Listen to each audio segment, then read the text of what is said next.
Here we go. We've talked about the graveyard. This is another owner's graveyard project. He has 3 old slush machines. Nobody can tell us or remembers what's actually wrong with any of them. So we've got a dead slush machine at a different location. They've ordered a replacement. Lead time is like 8 months or something like that. So, well, it's November and I think they said it was May. So December, January, February, March, April, May. That's 6 months. So instead of not having slushies, we pulled all these out of the graveyard.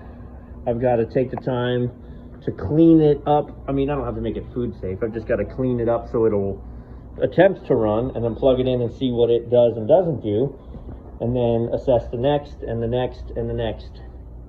See what's going on. Here we go.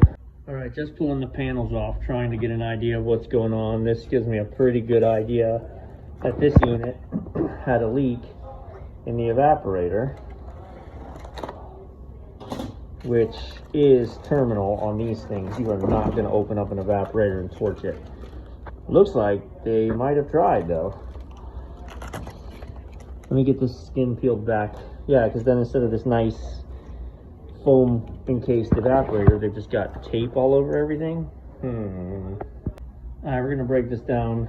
I'm gonna actually get a Sharpie and number them. So this machine number 1 will give you an opportunity to see something you should never see, which is the coil of the evaporator.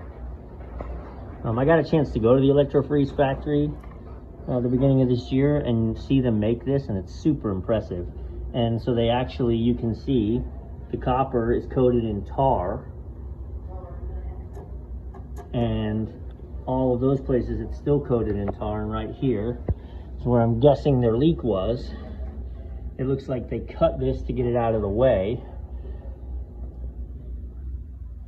torched this to try and seal the evaporator, and then torched that back together. I mean, I'm not going to throw shade on that. I mean, I wouldn't try it. I mean, a leaking evaporator in these things, done. That's terminal, you're done because of this. But I mean, did they get it or did they not get it? They tried. So the only other evidence I've got here is they've cut the cord so they couldn't try to use it. This compressor I like the looks of way more than any of the others. It's a 404 compressor, so with any luck this condensing unit still works. This compressor and condensing unit still works. And actually it appears that they wired the new condensing unit, because look at this thing, it's pretty good. So maybe we got a good condensing unit and a bad barrel. Yeah, lots of woes here. I'm going to get my nitrogen bottle. I mean, I know we're a long way from having answers, but I think the first place is I'm going to get my nitrogen bottle. I'm going to pressurize to see if there's anything in this system, and then I'm going to pressurize it up and prove that the evaporator is still leaking. Then I can write this unit off from an evaporator. I'm not bringing this one back to life, but this one may provide me a good TXV, a good condensing unit. We'll have to see. All right, machine number 1. Before, there is a little pressure in the system just from touching the shredder, not a whole lot. But I tried to just plug it in. I wanted to see what we could get out of it, and nothing. No activity, no life, no nothing. Machine number 2. This one looks rough. However, this is what gets me. R134, R134, R134. So they definitely converted it. But I don't mind speaking vulnerably. This is basically a low temp freezer. I mean, this barrel has got to be 10 degrees. That's not what 134 is for, is it? Like, 134 is not going to be able to get low enough pressures to operate well. But when I turn this one on, clean, she fires up. When I turn it on freeze,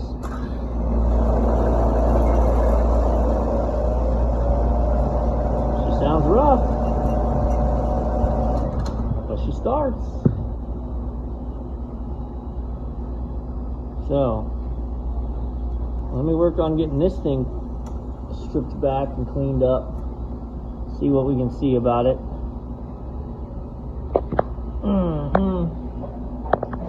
I wonder if they converted this to 134 and then it just never ran right. In which case, we may do a heart transplant and pull this 404 system out of this unit, which we may do anyway if I can get this system powered and see it run. Yeah, try and get some vitals on each of the compressors and figure out, but aesthetically I want that one. So just as a point of observation, this motor and how it pivots, so as the beater comes under more and more tension, it'll start pivoting the motor down, and you see how this is locked in place right here with this? Well, this tells me, and again, this may have happened after the fact, but that is what interrupts the condensing unit to keep it from over freezing, right? So that has to come down and hit that, and currently it never did. So if this was operating like this, it was just freezing every minute it was turned on and over freezing. I don't know if it was or wasn't, but who would set this way after it failed? Again, maybe. Let's talk about unit number 3 for a minute, which thank goodness for, because unit number 3 looks like the only one that has its rubber gasket for me to steal. This also had an evaporator coil leak, obviously, and an A for effort. They opened it up, torched it, and then Great stuffed it back up. But what a mess.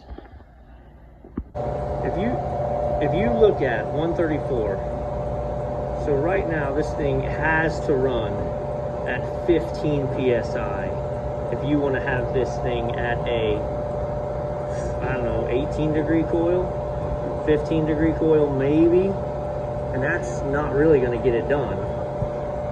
Our head pressure's okay for 134. I think, you know, it's like I don't want to open Pandora's box here. If this thing is going to struggle bus run for a little while, I can clean this thing up.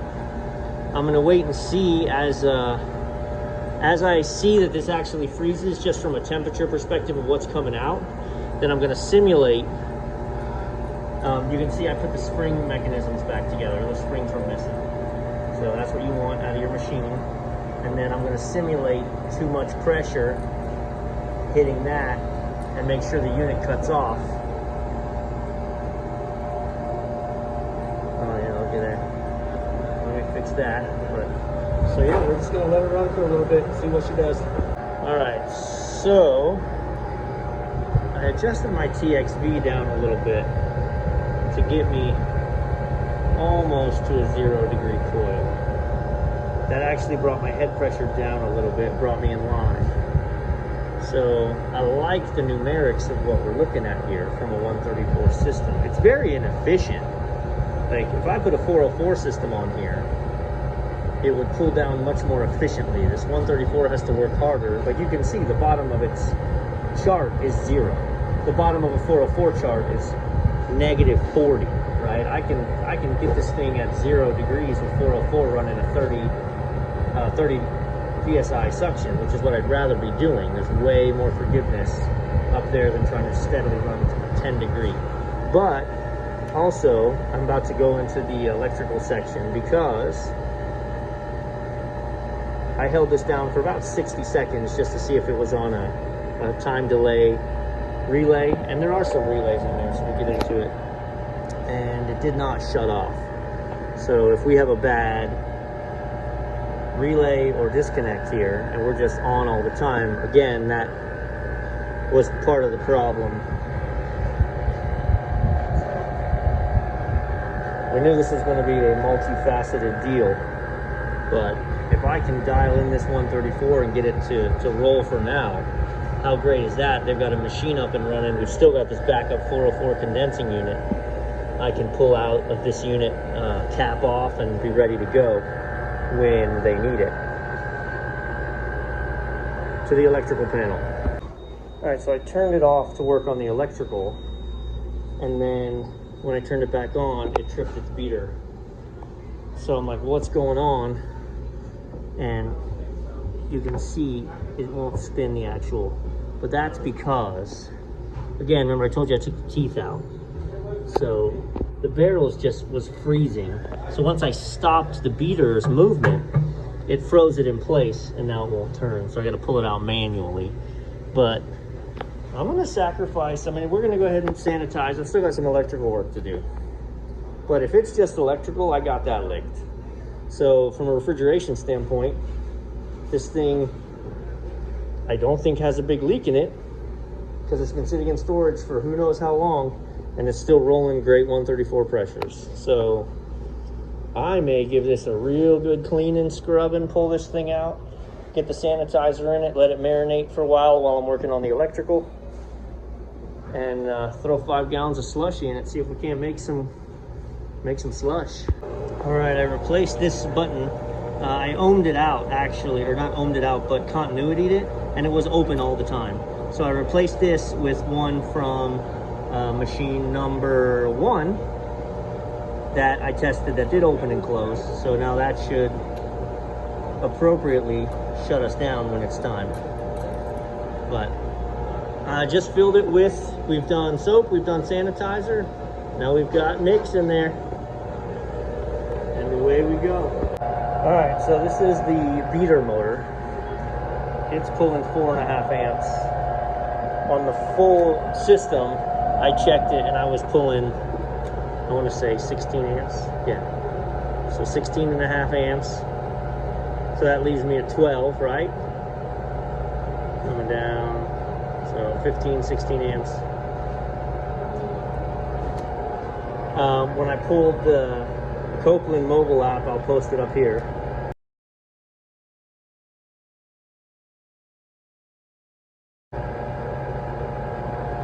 So that shows I can run 13 amps. So 13 and the 4 would be 17.5. So we're close. The compressor is doing its thing, but I think we're have a finite amount of time. I'm going to check the start capacitor and make sure everything is as good as we can have it electrically. And we're getting to the point where we'll be making slush in a minute. We got floaties.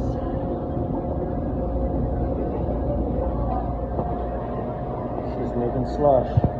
It's still not going to shut down. There's still something else going on in the relay system that I got to play with. Because now when I interrupt it, I checked across the voltage in there and it does break, but there's no shutdown. I can hold this eternally and it doesn't shut down. So I don't know whether my time delay relay may be bad or what's going on, but some more electrical fun. We got floaties.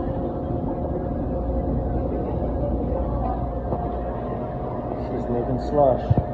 It's still not going to shut down. There's still something else going on in the relay system that I got to play with.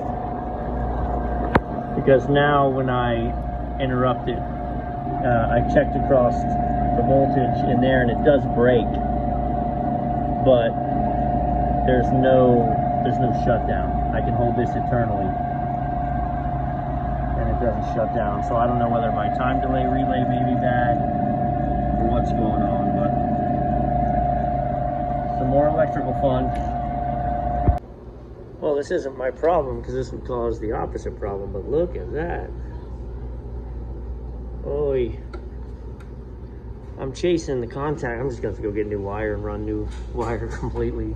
Get a bunch of terminal ends and wire and just rebuild. Burn it down and rebuild it. I'm just chasing back this leg of the contactor, because this is what we should be interrupting. So I'm just following it all the way to see where, because the wiring schematic on this unit obviously is no longer visible. But yeah.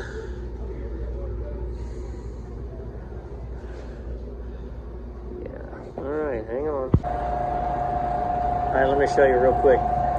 So it's the time delay timer that's jacked on this. So I tested that by bypassing that time delay timer.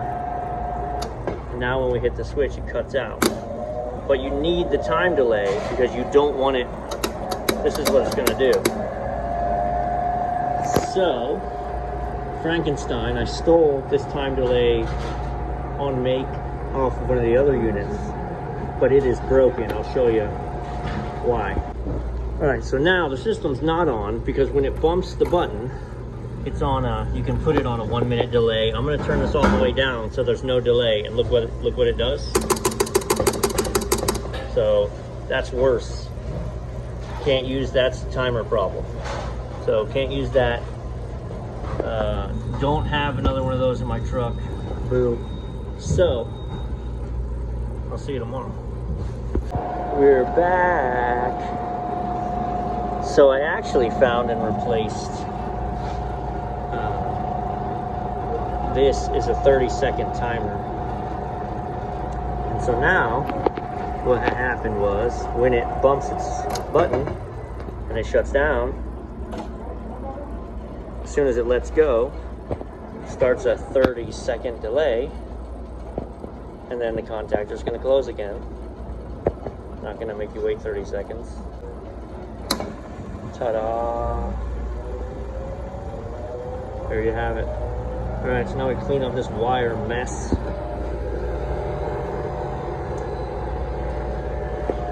Get some panels put on.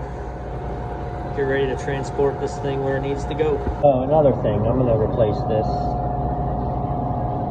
So, which I've already got. I took it off one of the other ones. So, same plug.